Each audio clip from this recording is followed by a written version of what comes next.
per metus. Jeigu yra normalus tempas, tai vat kokių 1000 naujų narių, gal šiek tiek galbūt daugiau irgi galime priimti.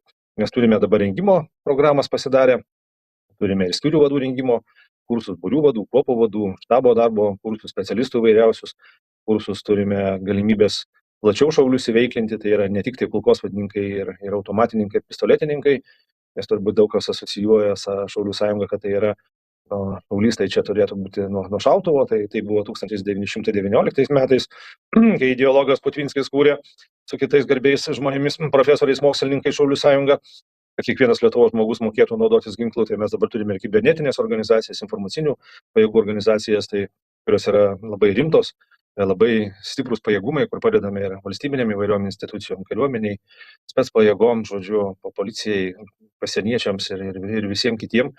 Tai va tokia dabar ta yra situacija, tai matome, kad situacija pasaulyje tikrai negerės. Viskas nuo 14 metų ritasi toliau į blogyn, į blogąją pusę, tai vat žmonės nelieka abejingi, jungiasi prie organizacijos ir visiems didelis ačiū.